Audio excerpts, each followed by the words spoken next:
The moment they laughed, I knew we were at war. Not the kind of war with a date and a declaration. Not the kind that starts with fire and ends with headlines. I mean the slow, quiet kind that begins inside a man's chest when he realizes that the people sitting across from him do not see him as a person at all. My name is Yusuf Mara. I was 43 years old when I walked into the Galactic Council chamber for the first time, and I was a different man by the time I walked out. The chamber was enormous. That is the only word for it. It sat inside a station called the Concord Ring, a structure so large that it had its own weather near the upper levels. The walls curved upward in sweeping arcs of white and gold, and the seating tiers rose in perfect circles from a central floor where representatives stood to speak. There were 41 species represented inside that room, beings of every shape, color, and biology, each seated behind a desk bearing their world's symbol, each connected to a translation network that fed real-time audio into small receivers worn at the ear, or pressed to the skin, or held in whatever appendage a given species used for such things. I found Earth's station at the back, not near the back, not toward the back, at the back, the farthest row from the central floor, tucked between a support pillar and a cooling duct that hummed with a low, constant vibration. The desk was standard issue, the same modular unit shipped to every new observer species, and two of its display panels were flickering. There was no translation staff waiting for me, no welcome packet, no liaison officer, just a small printed card on the desk that read, Non-voting observer, Tier 0, Sol System Earth. My aide, a young man named Oliver Grant, stood beside me and said nothing. He was 26 sharp and had studied the Council's procedural code for 3 years before this posting. He looked at the seat and then looked at me, and I could see him calculating how to say something without saying it. Sit down, Oliver, I said. He sat. I sat. We watched the chamber fill. The Vethkai arrived last, as they always did. Ceremonial timing. Their delegation was 12 strong, led by a being called High Consul Arath, who moved with the unhurried ease of something that had never been afraid of anything in its life. The Vethkai were tall, pale blue, with elongated skulls and eyes the color of copper. They had been the dominant species in the Council for over 300 years. Their technology was extraordinary. Their culture was ancient. Their opinion of humanity was, as I was about to learn, roughly equivalent to the opinion a professor might hold of a first-year student who had shown up to the wrong classroom. The session opened with a recitation of Council principles: unity, progress, shared stewardship of the galaxy. I listened through my translation receiver and took notes. Oliver had his tablet out and was logging everything. Then came the introductions. When a new species joined the Council as an observer, there was a formal introduction delivered by the incumbent chair, who that cycle happened to be Arath himself. He rose from his seat, walked to the central floor with that slow, theatrical grace of his, and addressed the chamber. "We welcome," he said, and the translation came through as a smooth, almost musical voice, "the representatives of the Sol System, planet Earth, a juvenile world, currently pre-tier classification, notable in the galactic record primarily for their species' remarkable talent for internal conflict and their as yet unresolved tendency toward self-destruction."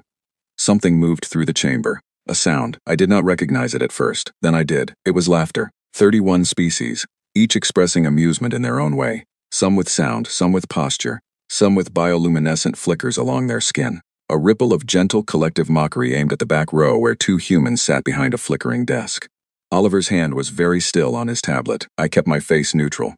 I had spent 20 years in diplomacy. I knew how to be neutral. But I noted the laughter the way a doctor notes a symptom, quietly, carefully, with full awareness of what it meant. Arath returned to his seat. The session moved on to its primary agenda, the Resource Partitioning Act, a sweeping piece of legislation that divided access rights to 11 star systems across 4 sectors. 3 of those systems had been charted by human deep space probes. We had filed the discovery records with the Council Registry ourselves, 18 months before our observer status was granted. The Act awarded those systems to Vethkai-aligned collectives. I raised my hand to speak. The chair acknowledged me with a gesture that, I later learned, was the Vethkai equivalent of a polite dismissal. My microphone activated for exactly 90 seconds. I said, clearly and calmly, that Earth had prior discovery records for 3 of the systems in question. I said that we respectfully requested either co-access rights or a delay in the vote pending legal review. Arath looked at me the way a man looks at a child who has interrupted an adult conversation. Observer status, he said, does not confer voting rights, nor does it grant standing to contest active legislation. Your discovery records have been noted in the archive. Will they be considered? I asked. They have been noted, he repeated. The vote was called. 31 in favor, 0 against. Earth did not have a vote to cast. After the session ended, I filed a formal protest through the council's administrative office. The officer at the desk, a small gray-skinned being with 4 eyes, typed something into his terminal without looking up and told me the protest had been received. "Which committee reviews it?" I asked. He pulled up a menu on his screen, scrolled for a moment, and said, "Non-voting observer grievances tier 0. When does that committee meet?" He looked at me then, just for a second. Something passed across his face that I could not quite name. Not cruelty, more like pity. "That committee has not convened in 47 years, he said. Oliver and I walked back to our quarters in silence. The Concord Ring had long, clean corridors lit by soft white panels, and the air smelled faintly of something like pine, the environmental system set to a scent considered neutral across species. I walked the whole length of that corridor saying nothing, feeling the laughter still sitting in my chest like a stone. In my quarters, I sat at the small communications terminal, entered the encryption sequence that connected me directly to the office of Director Nadia Okoro at Earth's Interstellar Affairs Bureau, and typed a message. I did not write it in diplomatic language. I did not file it through official channels. I sent it on a private frequency, using a personal key that Nadia and I had agreed on before I left Earth. The message was 7 words. "They do not fear us. Start preparing." I sat back in my chair after I sent it. Outside the small porthole in my quarters, the stars were absolutely still. Billions of them, silent and cold and indifferent. I had looked at those stars all my life and felt wonder. That night, for the first time, I looked at them and felt something else entirely. I thought about my father, who had been a civil engineer in Lagos. He used to say that the most dangerous thing in any negotiation was not the opponent who threatened you, it's the opponent who forgot to take you seriously. I thought about that for a long time. Then I opened my notebook and began to write down everything I had seen that day. Every word, every gesture, every procedural detail. Not as a grievance, not as a complaint, as intelligence, because that is what it was. The Vethkai had just handed me a full picture of how they thought, what they valued, where they were careless, and most importantly, what they had chosen not to learn about the species sitting at the back of the room, behind 2 flickering display panels. They had laughed. They had looked at humanity, 400 years of space travel, 2 world wars survived, a civilization that had pulled itself back from the edge of collapse more times than any other species in that chamber had ever faced a serious threat, and they had laughed. I wrote for 2 hours. Oliver brought me tea at some point and sat quietly in the corner, reading his procedural code, and neither of us spoke, and the hum of the cooling duct vibrated gently through the wall, and I kept writing. When I finally stopped, I had 32 pages. I read them over once. Then I encrypted the document, added it to the transmission I had already sent to Nadia, and flagged it with a single word in the header field. The word was everything. I did not sleep that night. Not from anger. Anger is a fire, and fires burn out. What kept me awake was clarity, the kind that comes only when you finally understand the full shape of the problem in front of you. The Galactic Council was not a place of equals pretending to be equals. It was a hierarchy pretending to be a forum.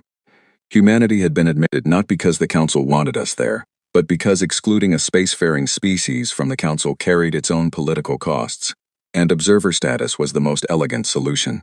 Give them a seat, give them no power, let them watch, let them learn their place. And for 47 years, since the committee that handled our kind of complaint had last bothered to meet, not a single Tier 0 species had managed to change that. I intended to be the second thing that kept me awake. The question of whether humanity would become the first, or whether we would simply become another quiet, polite entry in the archive. I already knew the answer. I had known it the moment I heard the laughter. We would not be quiet. We had never been quiet. That was perhaps our greatest flaw, and the thing that had kept us alive for every brutal century of our existence. I closed my notebook. I turned off the light. I lay in the dark and listened to the hum of the Concord Ring around me, and I thought about what came next. And I was, despite everything, absolutely certain that the Vethkai had made the single most consequential mistake in the 300 years of their dominance. They had forgotten to be afraid. The broadcast reached Concord Ring 14 days after the first session. I was eating breakfast with Oliver when he turned his tablet toward me without a word. On the screen was a Vethkai cultural program. Something between a news segment and entertainment, the kind of thing that aired across their home networks and was automatically distributed to all council members as part of a cultural exchange agreement. The exchange agreement had been written, naturally, by the Vethkai. The segment was called, according to the translation, Young Worlds, Young Minds. It was a short documentary about humanity. It used footage gathered from Earth's own public archives and from observation data filed with the Council. It showed our cities, our traffic, our hospitals, our schools, our farms. It showed historical records of our conflicts. It lingered on those. The narrator's voice was pleasant and informative, the way a nature documentary narrator sounds when describing an animal that has not yet learned to avoid predators. The humans of Sol 3, the narrator said, represent a fascinating case study in a species that has survived primarily through aggression and adaptability rather than intelligence or cooperation. Their average lifespan is brief by galactic standards. Their bodies are fragile and susceptible to temperature, pressure, and biological agents. They have spent the majority of their recorded history in conflict with one another, and only in the last 4 centuries have they achieved the basic technological threshold required for consideration as an observer species. There was a pause, and then, with what I can only describe as precisely calibrated warmth, the narrator added, "It is hoped that with patience and proper guidance, they may one day develop the maturity required to contribute meaningfully to galactic society." The segment ran for 11 minutes. I watched all of it. Oliver watched me the entire time. When it ended, I set down my fork, wiped my mouth with a napkin, and said, "Log it." "Already done," Oliver said. "Add it to the file I sent Nadia." "Done. And send a copy to Colonel Adaze Bright at the Earth Defense Compact with a note that says the timeline should be accelerated." Oliver looked up. "Should I say why?" "She will know why," I said. I finished my breakfast. The food was a standard council provision meal. Bland and nutritionally correct, and completely loveless, and I ate every bite of it because I had learned a long time ago that you ate when you could, regardless of your mood, because you never knew when the next meal would be interrupted. Across the station, the broadcast was playing in lounges and common areas and delegate offices, and in every place it played, beings of 31 species were watching it, and many of them were finding it amusing, and none of them were thinking about what it meant to show a species that it was not respected. None of them had ever needed to think about that. They had evolved in conditions that, compared to Earth, were almost painfully stable. Most of the species in that council had never experienced a mass extinction event. Several had never experienced a war. The Vethkai themselves had achieved planetary unity in a single generation, a smooth and celebrated transition, guided by a philosopher leader whose name was carved into the station's entrance wall. They had no framework for what they were looking at when they looked at us. My father used to take me to the coast when I was a boy. We would stand at the water's edge and he would point at the rocks and say, "Yusuf, do you know what made the ocean?" And I would say the ocean, and he would say pressure, time, and the ocean never stopping. Not once, in a billion years, stopping. That was what the Vethkai did not understand about Earth. We had never stopped. Every catastrophe that had come for us had found a species that refused to lie down. We had buried our dead, rebuilt our cities, rewritten our laws, and gone back out into the world with more knowledge than we had before. We had been forced by circumstance to develop a relationship with suffering that no stable, comfortable civilization could ever fully comprehend. We knew pain. We knew loss. We knew the particular kind of determination that only comes from having genuinely nothing left to lose. And we had taken all of that and built something with it. The Earth Defense Compact had been established quietly, 6 months before my first council session. Not as a response to the council, not officially, but every person in the room when it was founded knew exactly what it was a response to. Nadia had brought together the heads of Earth's major space programs, the commanders of the existing orbital and deep space defense networks, and a small group of strategic analysts who had spent the previous decade studying conflict patterns across every galactic civilization they could access records on. What they built was not elegant. It was not the kind of thing you would make a broadcast about. There were no gleaming hulls or ceremonial colors.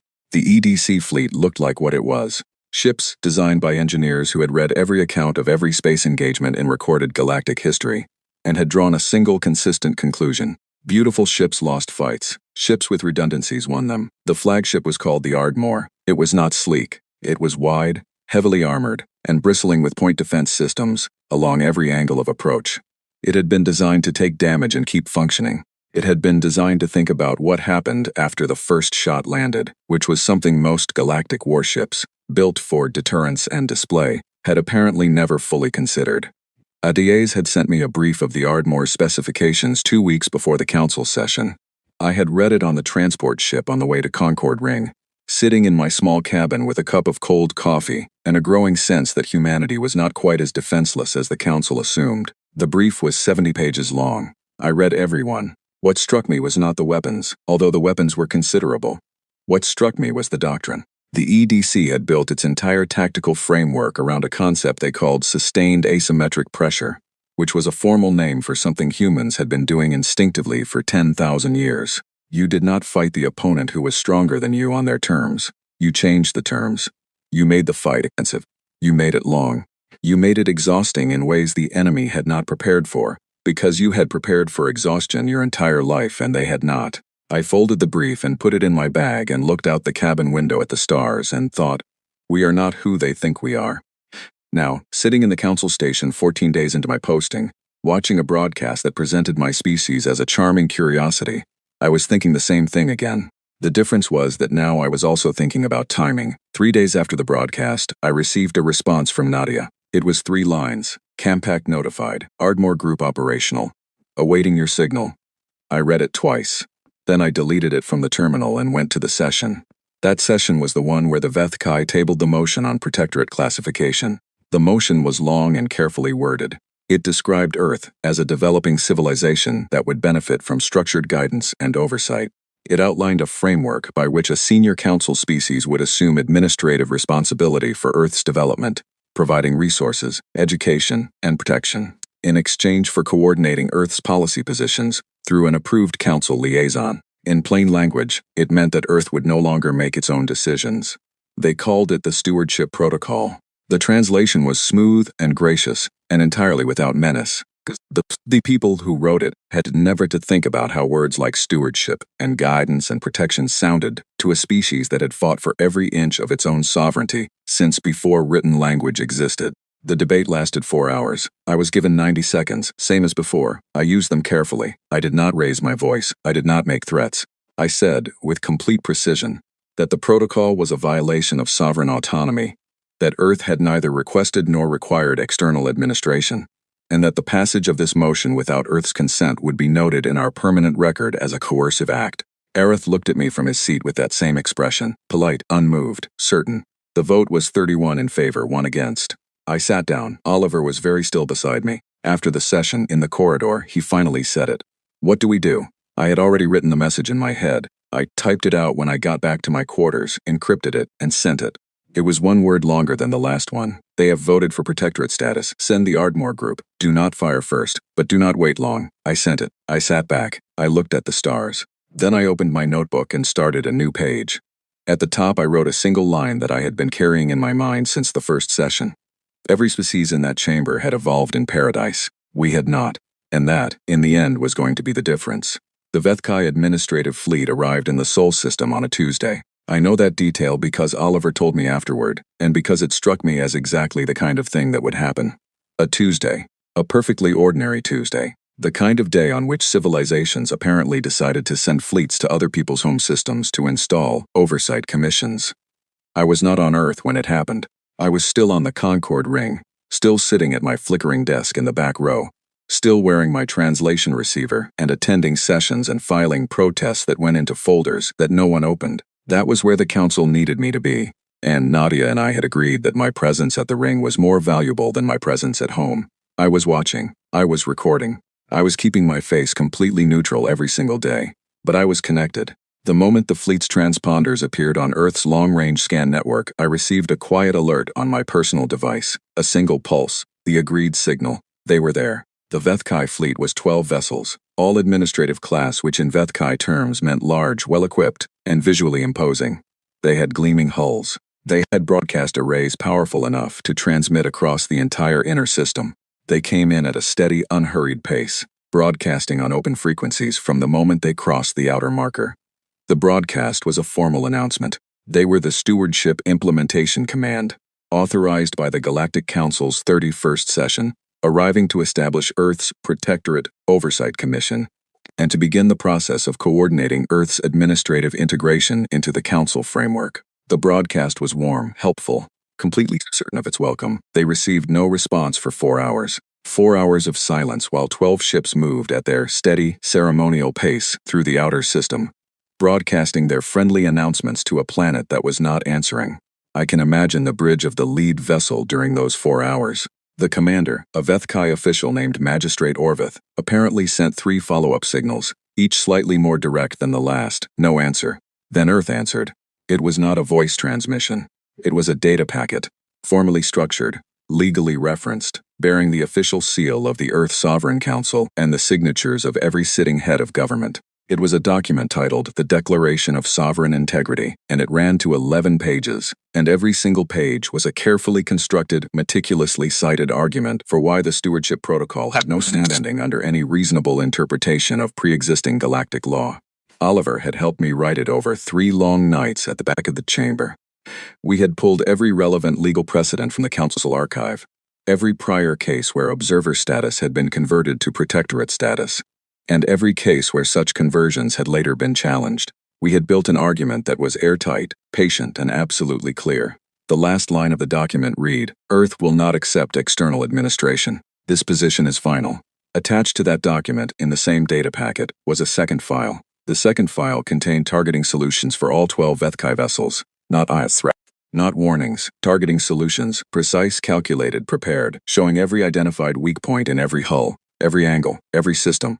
It was the product of months of analysis by EGC intelligence teams, who had spent a great deal of time reviewing everything publicly available about Vethkai vessel architecture, and a little additional time reviewing things that were not so publicly available. It was a message that needed no translation. Magistrate Orvith stopped the fleet. I know this because of the alert sequence on my device. A second, pulse different room. They had halted. There was a tense period after that.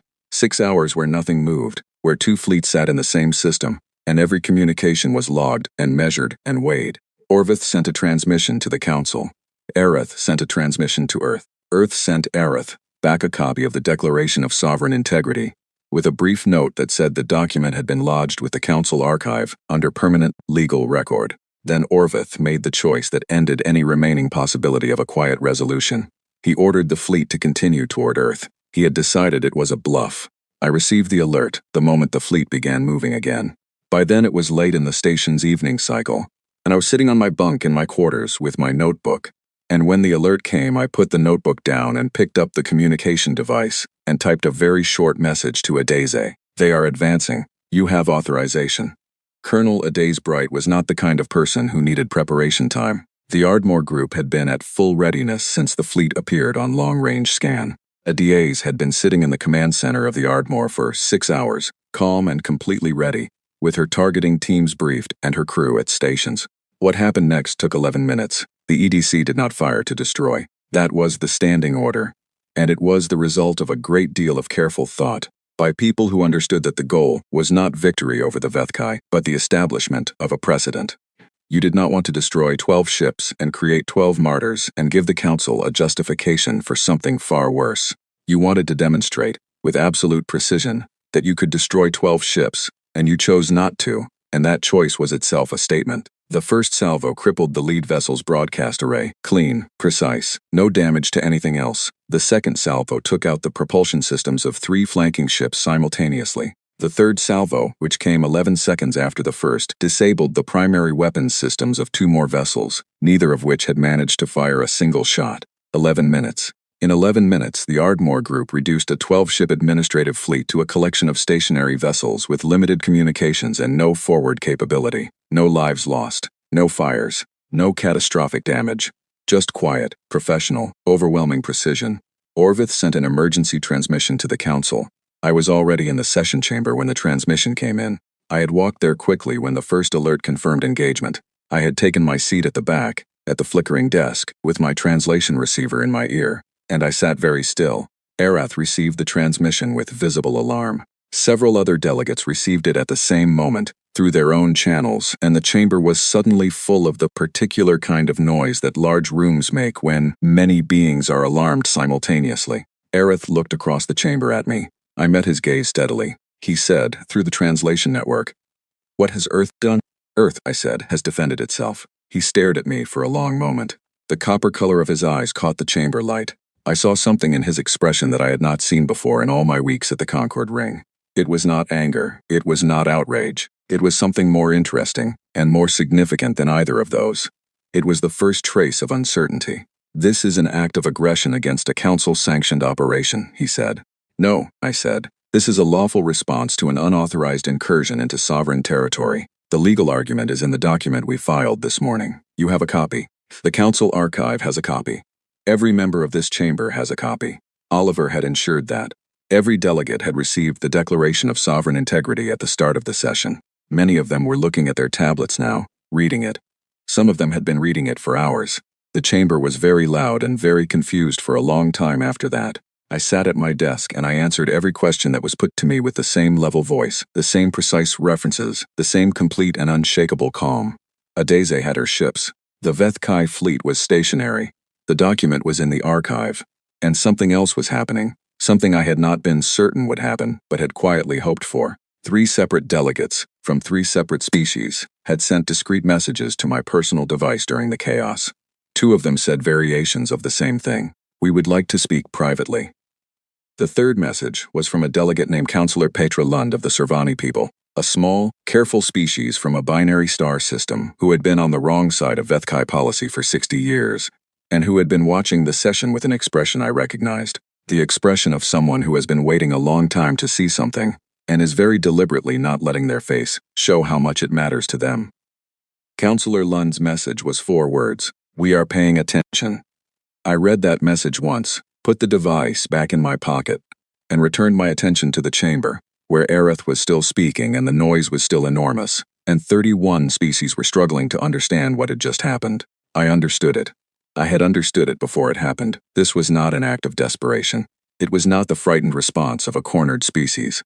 It was the calculated, prepared, precisely timed action of a people who had spent the entirety of their existence learning to turn disadvantage into leverage. We had drawn a line, not in anger, not in fear, in absolute, considered certainty. And for the first time since I had walked into the Concord ring and found my seat at the back of the room, the chamber felt different. The weight of it was different. The air was different.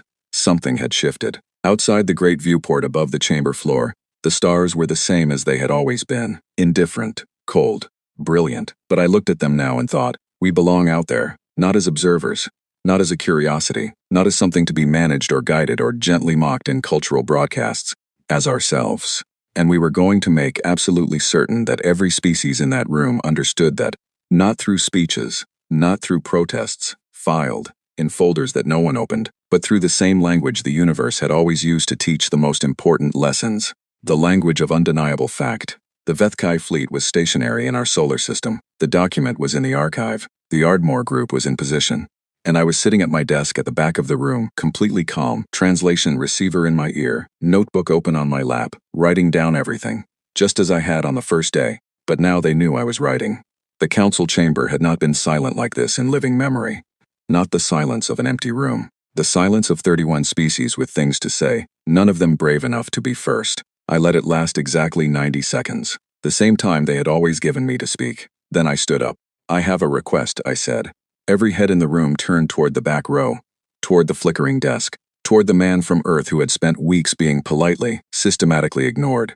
"I am requesting an emergency plenary session, full attendance, all voting members. I am submitting a formal proposal for revision to the Council's foundational charter." Aerith said precisely, "Observer status does not confer the right to table legislation." "No," I agreed, "it does not, which is why I will not be tabling it. Councillor Petra Lund of the Sorvani delegation will be tabling it, and Councillors Yemi Dara of the Arathi people and Owen Hale of the Tyran Collective will be co-sponsoring it. I have their written authorizations here." I held up 3 documents. Oliver had printed them that morning. He was very good at printing things at the right moment. The silence had a different texture now. Arath looked at Lund. Lund looked at him with the patient expression of someone who had been composing that look for 60 years. The plenary session was convened the following morning. I had not slept. There was too much to do, and I was not the kind of person who slept when there was work. Oliver had gone to his quarters at midnight, and I had told him to actually sleep, because I needed him sharp, and he had gone reluctantly. And I had worked through the dark hours at the back of the chamber, using the terminal at my desk, the flickering screen casting pale light across my notes. What I wrote that night was not a speech, it was a record, 40,000 words. Every session I had attended, every vote, every procedural maneuver that had been used to keep Earth silent and powerless, every impact of the Resource Partitioning Act on our access to the systems we had found, the story of the Stewardship Protocol, beginning with its drafting and ending with 12 disabled ships in our solar system. I did not write it with anger. I wrote it the way a surveyor writes a survey, methodically, accurately, without embellishment. At 4 in the morning, I completed it and formatted it into a clean document. Then I distributed it to every delegate in the chamber. Every single one, with a cover note that said, simply, "This is the record of Earth's experience in the Galactic Council. It is presented for review without editorial comment." No one slept much that night. I know this because of the read receipts that came back to my device in the small hours, one after another, each one telling me that another delegate had opened the document. By 6 in the morning, every delegate had read it. The plenary session began at 9. The proposal that Councillor Lund tabled was called the Sovereign Integrity Amendment. Its language was precise and its scope was carefully limited. It addressed 3 things. First, no species with observer or full member status could be classified as a protectorate without the explicit written consent of that species' sovereign government. This was the core. This was the Earth Clause, though no one called it that officially. Not yet. Second, discovery records filed with the Council Registry would carry enforceable priority rights, subject to a review period during which the discovering species had standing to contest conflicting claims. Third, all Council member species, regardless of tier classification, would be allocated a minimum voting share on any legislation directly affecting their territory, sovereignty, or species designation. These were not radical demands. They were not triumphant declarations. They were corrections. The quiet, careful corrections of a system that had been built by the powerful for the powerful, and had never quite gotten around to noticing the problem with that. The debate lasted 7 hours. There were speeches. Some hostile, mostly from Vethkai-aligned delegates who framed the amendment as a destabilizing overreach. Some cautious, from species who wanted the change but were not yet willing to commit. And some, from delegates I had not expected, who spoke with a directness that surprised even me. A counselor named Grace Osi from the Tambari people, who had been quiet for every session I had attended, stood and said that the record I had distributed that morning was not a novelty. It was a pattern, and she had seen this pattern before, and her people had been on the receiving end of it, and she was supporting the amendment without reservation. When she sat down, there was a quality to the silence that was entirely different from the silence that had greeted me on my first day. I thought about what Oliver had said to me after the first session, when we had walked back from the administrative office, where the clerk had told us about the committee that had not met in 47 years. Oliver had said quietly, "Maybe we were never supposed to get anywhere here." I had told him then that I did not believe in supposed to. The vote was called, 22 in favor, 9 against, 0 abstentions. The Sovereign Integrity Amendment passed. I did not stand. I did not raise my hands. I looked straight ahead at the central floor, and I felt the vote land in my chest like something settling back into its right place. And I let it settle, and I breathed, and I sat very still, while the chamber moved into the administrative work of recording the result, and updating the charter, and filing the procedural notifications. Sitting beside me said nothing for a long time. Then he said very quietly, "The committee meets." I looked at him. "Non-voting observer grievances, Tier 0, he said. "It will have to convene now, to process the reclassification, since we're not Tier 0 anymore." He was right. The amendment included a transitional clause. With full voting rights and the discovery provisions in place, Earth's observer classification was immediately superseded. We were, effective from the vote, a full council member. I looked at the desk, the flickering panels, the support pillar behind us, the cooling duct still humming at its same low frequency. I thought, we are not moving to the front row today. That would be the kind of symbolic gesture that looked good in broadcasts and meant very little in practice. What mattered was the work. And there was so much work still to do. The Resource Partitioning Act needed to be reviewed under the new discovery provisions. Earth's defense treaties needed to be formalized. The 3 species who had supported us quietly would need careful, reciprocal engagement, because their trust was a resource, and you did not waste resources. The Vethkai relationship needed to be rebuilt, not warmly, not quickly, but honestly, because a galaxy in which Earth and the Vethkai were permanent adversaries was a worse galaxy than one in which they were difficult but functioning neighbors. None of that was easy. None of it would be fast. I picked up my notebook and turned to a clean page. At the top, I wrote the date. Then I wrote a single line. Start from where we are. The plenary session closed. The delegates began to file out. A few stopped at our desk on their way. Councillor Lund paused and gave me a long, measured look and a small nod, which I returned. Councillor Osi said, simply, "Long overdue," and kept walking. Councillor Owen Hale, who was a tall, sparse being with pale coloring in careful hands, stopped and looked at the flickering display panels on our desk and said, "We can get those fixed." "Thank you," I said. He nodded and left. After the chamber emptied, I stayed. Oliver asked if I was coming and I told him to go ahead. I would follow in a little while. He went, and I was alone in the room, and I walked down the tiers from the back row, all the way to the central floor, and I stood there. I had watched this floor from the back for weeks. I had watched Arath stand here, watched others stand here, watched the light catch the inlaid symbols of every council species in the floor's design. I looked at them now, close up. 41 species, 41 histories, 41 different ways of making it to this room. I looked up. The great viewport above the chamber was enormous, a sweeping arc of transparent material that showed the stars in their full, unfiltered brightness. Thousands of them, millions. Old light from old fires, crossing distances that made every human ambition look small and every human problem look smaller. I looked at them for a long time. I thought about my father at the edge of the water, pointing at the rocks, asking me what had made those shapes.